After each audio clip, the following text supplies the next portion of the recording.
All right, gang, we're back again. Coach Roel here with Scott, fresh from his mission trip down south. Scott, how are you doing?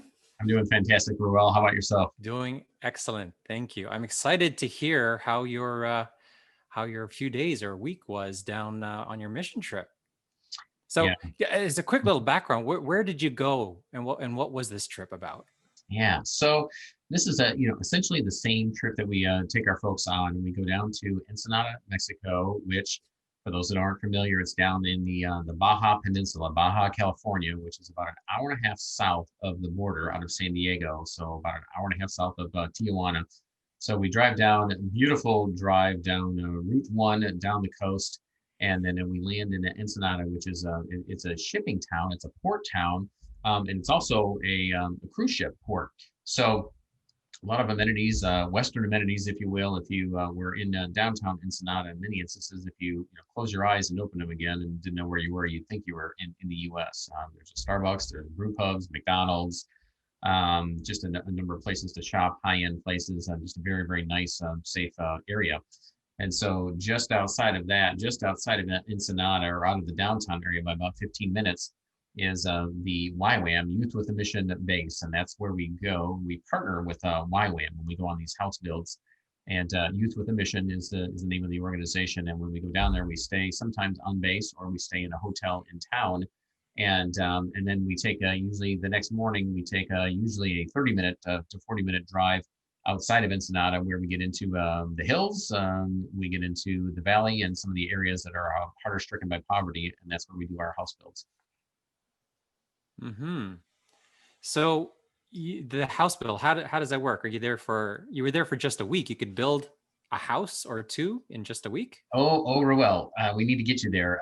Believe it or not, we build a house in a day and a half. It's not a week. Typically, Oh you my knew that I gosh. was gone from the office for a week, but we went skiing after that. But here's how our trips typically work. When we go down, we take coworkers, we take students, we take partners of ours, vendors, family, friends, really anybody who wants to go on one of these mission trips with us. And it's a 4-day mission trip, short-term mission trip. Real easy. We fly in to San Diego and everybody meets there. And then once the group is assembled, the YWAM, the Youth with a Mission, they will send a bus up, and they will take us across the border and take us down to Ensenada. We have our orientation that evening, where they'll talk a little bit about YWAM, Youth with a Mission, their organization, and their Homes of Hope division, and why they do what they do. And then a little bit about the build before we get out on site. So they'll serve us a fantastic Mexican meal. And then the next morning we get up bright and early, do the same thing again, have a fantastic Mexican breakfast, and then we'll take that 30 to 40-minute ride out to the build site. Now, what's waiting for us there when we get to the site is a slab. The concrete slab has been poured sometimes weeks before, sometimes days before, but we've got a cured concrete slab. But then we got piles of wood all around it, and we bring all the tools. So we bring all the electric tools, generator, and but it sticks. We don't have prefab walls. We don't have trusses that are built. Everything is built from scratch. And so we lay out the plan. It's the same each time. We're building either a 16 by 20 or a 20 by 20 house with a 1 bedroom and then a kitchen area, kind of living area. And by the end of day one, we usually have about 15 to 20 people on our crew, depending upon how many people come with us and how many people the Homes of Hope organization brings. And by the end of day one, the walls will be up, the roof will be on, except for shingles, and the doors and the windows will be in, and siding is on it. So the next day, we are finishing putting the drywall on, the shingles on, painting it a second time, and then doing all the rest of the trim on the drywall. And then at the end of day two, and usually by sometimes noon to 3 o'clock, we're handing the keys over to this deserving family, and the house is completed. Now, all that to say that we do run basic electrical. There's a couple of outlets in the house, but there is no plumbing. It's just on a slab. So when we say a house, it's a house, but it doesn't have everything in it. We're not running ductwork or anything like that. So it is a framed house with a couple of electrical outlets, but no plumbing or no heating and air. Mm-hmm. So who takes on the analytical side of me is who takes, there must be like a foreman, someone to just direct everybody, or do you do that? Yeah. Oh gosh, not me. You don't want me doing that. No. We have YWAM produces, they have an entire system, and so this is a turnkey system for us. And so we write the check, and then we take our folks down there, and they have what's called an A builder and a B builder. And the A builder is the one who, handles all the framing and really kind of runs the project, and the B builder runs the roof crew and everything to finish the roof. And so they guide us, and really they're making marks on the wood, telling us what to cut, where to what to nail together, how they fit together, and it's pretty simple. And even with just some basic directions, it sends everybody off, and we can make those cuts, we can frame the walls, and just put it up piece by piece, stick by stick, and then step by step. And yeah, at the end of a day and a half, we're all done. Mm-hmm. And so in a day and a half, you did you were there for 4 days. So you do 2 houses each trip? Yeah, each trip we do 2 houses. And now this year, unfortunately, we did not get to build any houses in the spring, although our money went to build one house. And so they were able to complete one of the houses for the families that was waiting, fortunately, but that was built completely by the YWAM staff. So nobody could go across the border, and none of our folks and all the people that we had scheduled could not. So at least there was one house built. And the people that we built for on this trip, they were slated to have their house built around that time frame as well. And they had the slab poured in April, and they've had to wait this entire time for a house. And they've been staying with friends and family in the meantime. So normally we do 4 a year. We go down for a trip and we do 2 houses simultaneously. Usually they're close in proximity, sometimes across the street, sometimes next door, believe it or not. But then this year we will have completed 2 houses, but really only one trip in which we could take our team with us to have that mission experience. Mm-hmm. And how many houses have you built so far? This was house number 10, believe it or not. So we've been doing this since 2013 was the first build that we went on. And then after that, we participated in and then started paying for and funding the houses after that. So this will be the 9th house that we've paid for and built and then given away. Okay. So what was the first year that you've done this? So the first year was 2013, and the gentleman that took us on this trip was somebody that I knew for a number of years, been in some Christian business groups with, and his kids and our kids were at a school together. And he's got a very large organization, done very well. And he made it a part of his corporate culture and DNA that he would take his employees, his staff down on one of these trips, and he would pay for the entire trip for them to have this mission experience. Because that's what they do. They build houses, but then he also wanted to get these folks just really in the mindset of giving and having an open hand and to see what that feels like, and then let them have a short-term family-friendly mission trip, all paid for. And then when they come back, whatever the experience they have, hopefully that'll spark something in them to be a little more mission focused, or even just to be giving focused. Whatever they do in their own community, or perhaps at their church, or just as their family. And so that was his goal, is to be able to just to be able to fund that and hopefully feed that desire in people. So he opened this up then to the kids' school and asked anybody that wanted to go, same thing, he would fund it. You just have to pay for your way to go to the Dominican Republic. And so at that time, pretty incredible story is this was a time way back when we were struggling in our business, and this was a time we didn't have a whole lot of cash flow. And so we wanted to go on the trip. We wanted to take the kids on this trip. They wanted to go very badly. And my wife said, hey, by chance, would you happen to have any, frequent flyer miles, or any tickets available? And I said, I don't know, check with my assistant to see what we've got.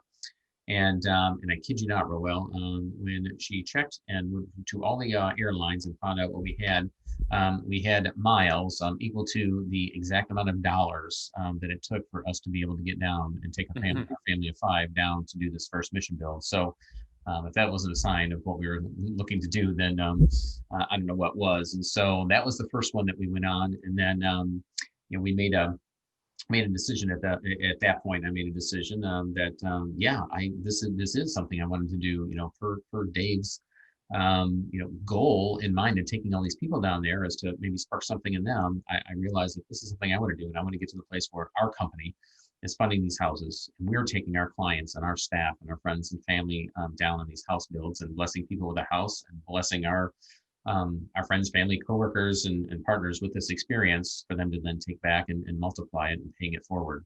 So that's kind of the genesis of, if you will, but that's really a longer story that we can tell another time. Mm-hmm. Mm-hmm. So over the years, you've been able to have a number of people join you on these trips, Mhm. and what do people walk away with? Like, what sort of feedback have you gotten from people, like the partners, the Mhm. your team, and all that? Yeah, so that's the cool part.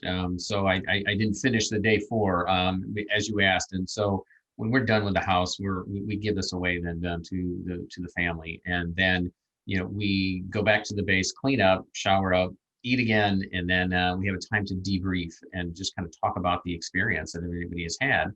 So we get in a circle, and everybody just share, hey, what has this meant to you, and what are you going to do with this then when you go home? And we've had everything from it's about what I expected, and I can't say that it really changed much of anything in me, to people just really breaking down in tears, and this was a life-changing event for them. Some people have been able to come to know the Lord as a result of this experience, and anything and everything in between. But I think probably the biggest takeaway is we tried to make this a family-friendly trip. If we were going to do something, and it's a very safe area, and we take kids as young as 6 years old on this trip because they can contribute. I mean, usually they paint a little bit the first day, and then they're off playing with the other kids in the neighborhood, which is exactly by design, which is what we want them to do. And each and every time, these kids, state that, wow, all these kids are happy and they don't have anything. And so that is probably the biggest takeaway, and that's for adults as well, that we realize that we're all the same. And these families, they want better for their family. They don't have the safety nets, they don't have the opportunities down there to be able to provide for their families in many instances, especially at that income level.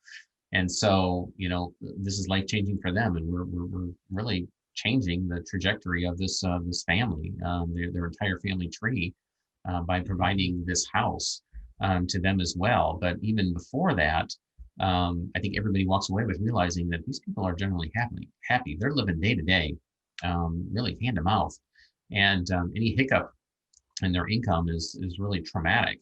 And the fact that they now have the ability to be in a house with a cement floor, which takes care of a whole lot of disease and lots of other ills and challenges that they have, this truly is life changing for them, and that comes out, and that experience is shared with those that we take on the trip. So those are two of the biggest takeaways. And I guess for myself, same thing. We get real settled in our ways here in the United States, and somewhat spoiled. And our worst day is not even close to what these folks experience almost every day. Mm-hmm. You know what? On another session, I want to explore that a little bit more as to Sure. why you like to do this. But to just close this off, because I know you're quite busy, what is the invitation that you had put out there? I've heard you mention that before.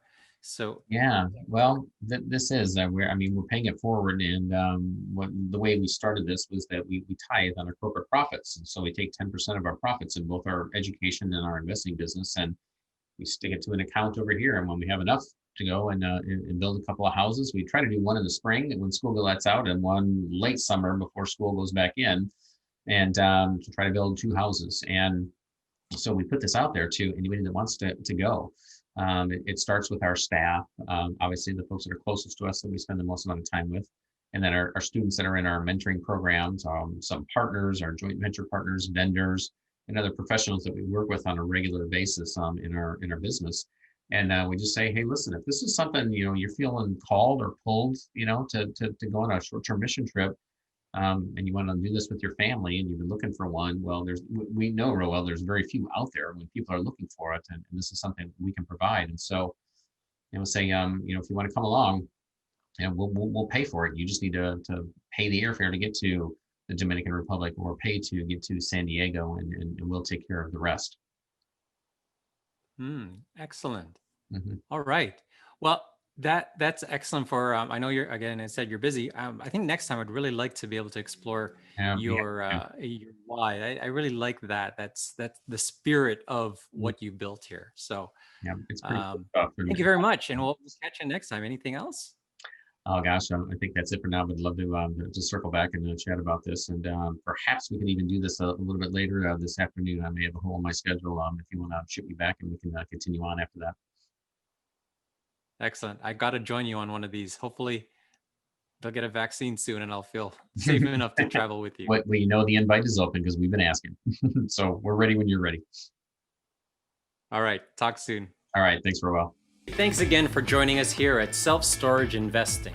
We really, really appreciate it. For more great content like this, make sure to click the subscribe button below this video. And be sure to follow us on Facebook, Instagram, Twitter, LinkedIn, and BiggerPockets.